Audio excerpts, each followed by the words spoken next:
Hey YouTube, this is my 2013 Kubota BX 2360 loader tractor. I've had it about 4 years. It has about 160 hours on it. And I think it's fair to say that I can probably do a pretty good review on it. We'll go over some pros, some cons, and hopefully it might help you make a decision on whether it's the right tractor for you or not. I bought this one mainly because of the size and the price. It's not real little, but it's not that big either. I can get into a lot of tight spaces, get in through some, it's got to be a wide gate, but it will go through a gate, and fits on my trailer just right.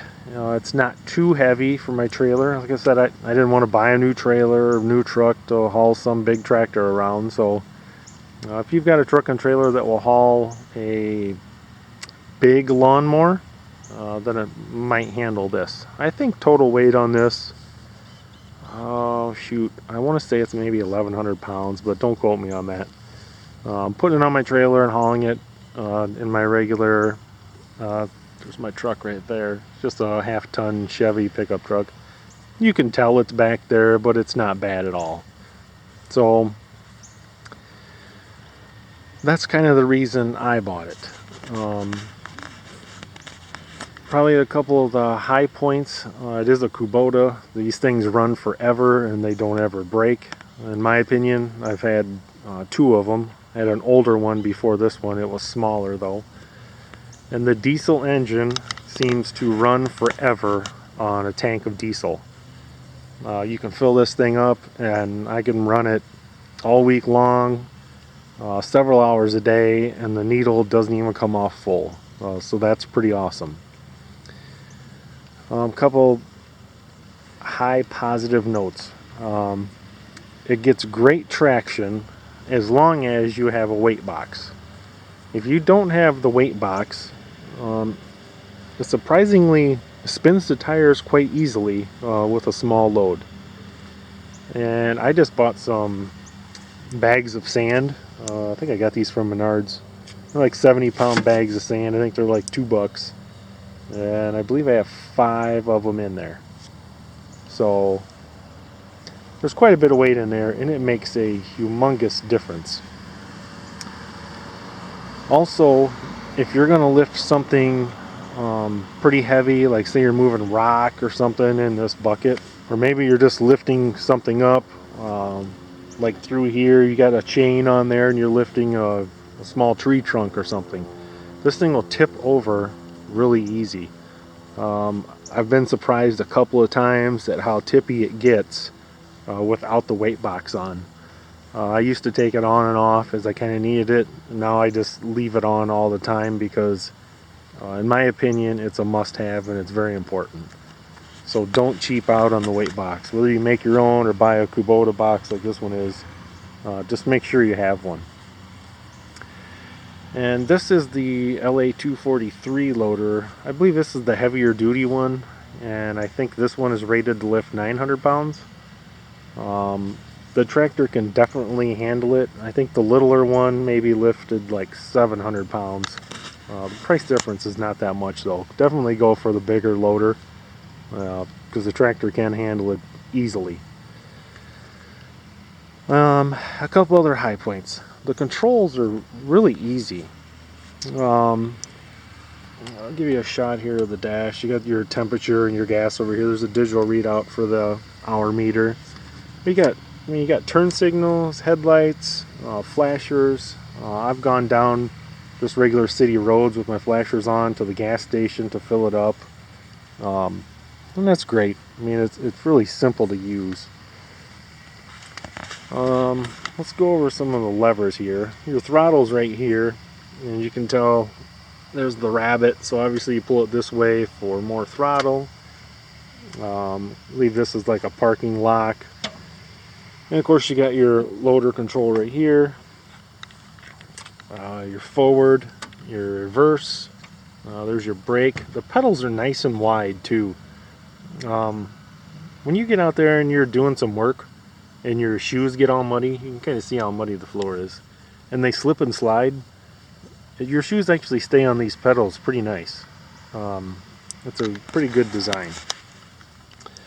Right here is where you put your diesel in. Right here is the 2-speed transmission. You got the Rabbit, of course, for the fast, and the Turtle for the slow. I call it just a first and a second gear, I guess. And the difference in speed is about double.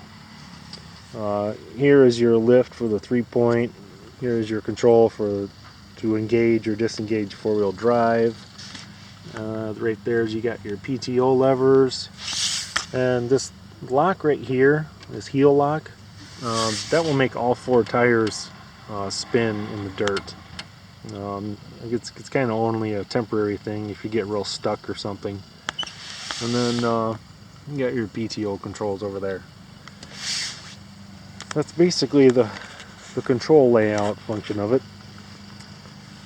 And if you kind of look at, you know, the hydraulic lines and the fittings, it's all top quality stuff. There's only one thing on this whole tractor that is cheaply made, and that is these little boots right here. I guess you can maybe tie rod or end boots or ball joint boots, whatever you want to call them, but they actually crack like after like your first year of barely using it. You need to replace these or something in the near future. But that's the only thing on this whole thing that even looks half wore out. I did get the brush guard, this little guy right here, because I don't like my tractors and stuff, or my cars, like to have dents and stuff in them. It's a simple little, it's held on by 4 bolts right there, and it's going to protect your headlights and any front end damage, because when you have the loader up in the air and you're pushing stuff, tree branches and stuff get real close to that really easy. So I guess that's the 2360 in a nutshell. As far as, we can start it up here real quick. I'll show you the procedure. It's really easy. You just turn the key one position, and then you'll hear the it's like a little bit of a click for the glow plugs to warm up, and you only got to hold it for 3-4 seconds.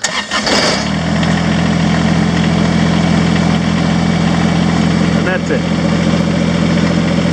I'll run the loader up and down so you can kind of see the speed. I'm only running at 1800 RPM. It's barely over idle.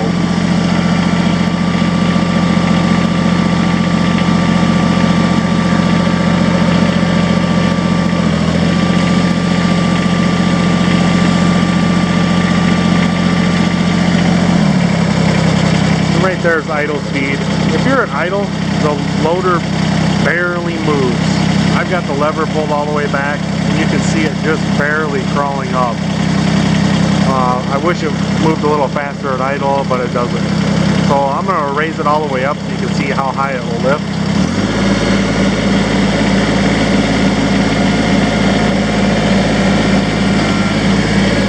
I'll jump off here and back up a little bit so you can see.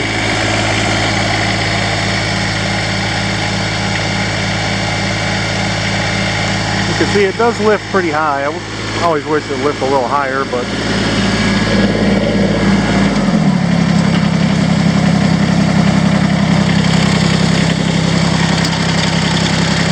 and one thing, if you're not used to diesels, when you shut them off, you bring it down to idle and let it idle for at least 10-15 seconds before you shut them off.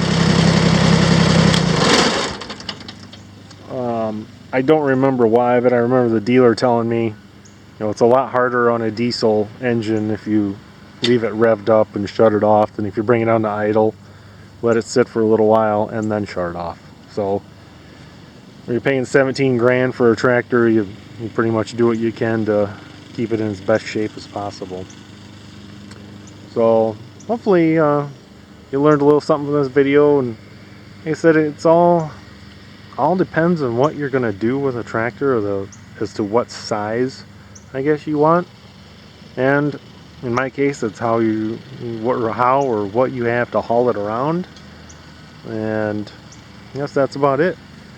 As you can see, the paint holds up pretty good on this thing too, and I've moved a lot of rock in this, and there's really no rust on the bucket at all. Some of the paint's gone, but not too bad. So I do have most of my projects done that I bought this thing for. I'm probably